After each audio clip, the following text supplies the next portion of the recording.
May I now invite Professor Rajan Harsey, an eminent Africanist, uh, author, intellectual, thought leader.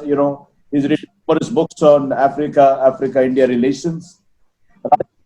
Professor Harsey brings that academic perspective here to the discussion today. Sir, given your new book, which is about Africa, right? I would like to I would like you to focus primarily on how do you look at the pandemic? There is talk about pandemic bringing down the growth rate, economic growth rate. But given Africa's pivotal role in advancing the UN reform process and the reform process of global governance institutions, do you think pandemic will diminish in Africa's capacity, or in a way it will serve as a provocation going forward to accelerate reform of global governance architecture? Since we have very limited time, if you address this question, it would have a value to all of us. Thank you very much, Panish. Let me wish all the participants happy Eid and happy 25th May Africa Day. I will briefly address myself because a lot has been already said. The audience has been building, and I know attention span of everybody can be limited. So let me just come straight to the brass tacks. One is that this pandemic is likely to continue for 6 to 8 months more very easily because there is no sign of vaccine everywhere. One very serious problem that India has been facing is because of this, it has disrupted India's economy, disrupted world economy, disrupted all the supply chains, reduced the demands, and it is really a major global crisis, a major crisis for India, and we have to come out of it. This is going to take quite a while before we come out, and still, in the past, India has always made opportunities out of crisis which came. Like in 1991, India came out of 1991 crisis when foreign exchange reserves were so limited. Today, India has robust foreign exchange reserves, but there are other problems in the economy. 2008 crisis also India faced, and I'm sure this particular crisis also India is going to face. And India and Africa both will kind of rebuild their partnership, they'll reunite and do many more things in the next decade to come. I think while hearing the speakers, I thought that some of the points which Ambassador Virendra Gupta made, I'll just try to put across or emphasize them more. One thing that I thought was, India has always emphasized on developing local capacities and capacity building in Africa, and that is necessary during this time. That initially, perhaps, give them testing machines, you give them, ventilators, you give them all such equipments which allow Africans to come out of this crisis, and India is also helping itself in this way.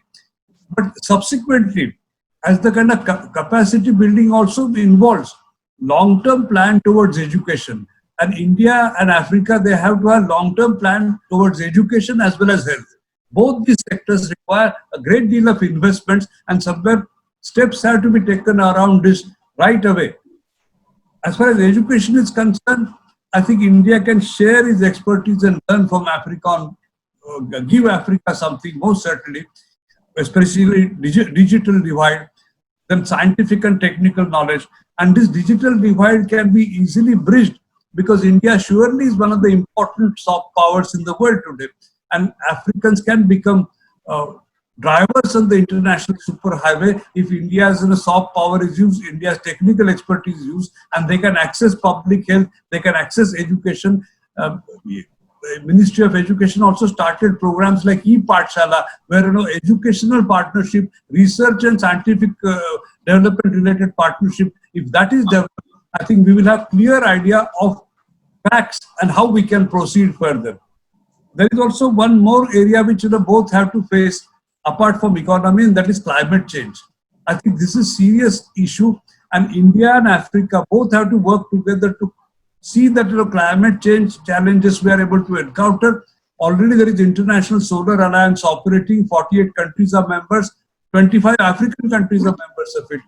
But most important part is evolving green technologies, and scientific research which allows us to face climate problems, and also persuading developed countries constantly to see that common differentiated responsibilities adhered to when climate change is faced, and that they should share burden of the finances to see that India and African countries together can get something out of them, and they need to give lots of funds.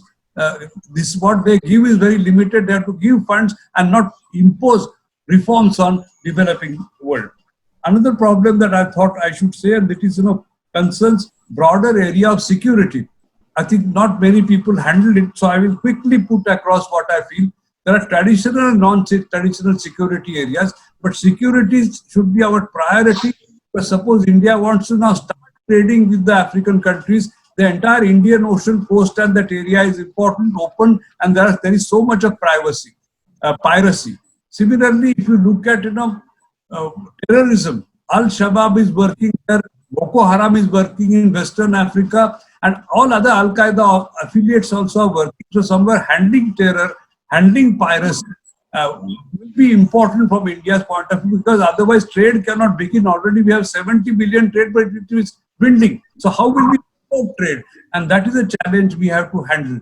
Apart from handling security somewhere, security and growth of all regions is also our priority. And our Prime Minister has visited Seychelles, Mauritius, Mozambique, Tanzania, and all these areas, and they are going to contribute, because somewhere Indian is a very important between India and Africa. This particular partnership has to perhaps go on, and India has been also supporting AU's efforts in bringing about security, and India has supported UN missions, as Ambassador Chabra mentioned, that 5,000 forces have participated already in this particular area.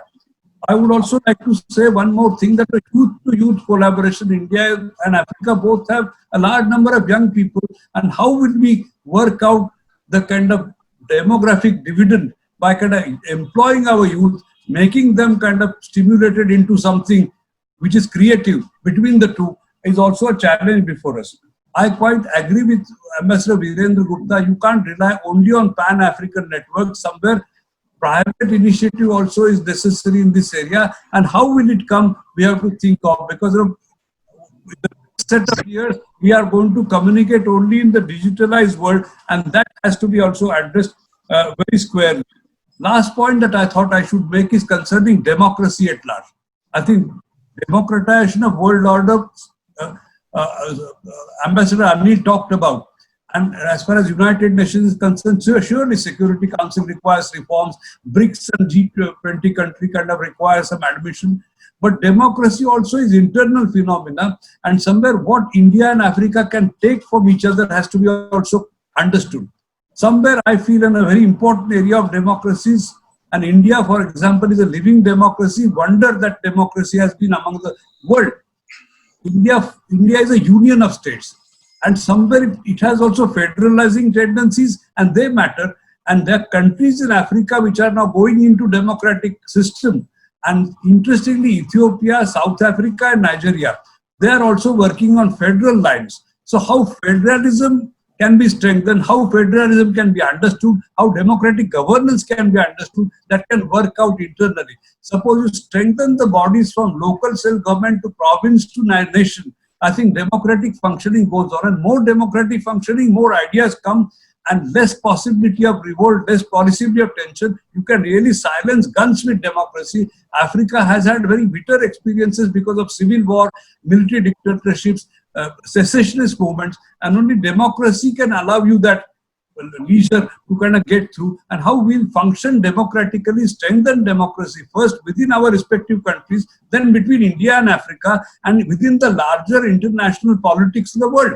All these are problems which we need to address. I think I have taken sufficient time.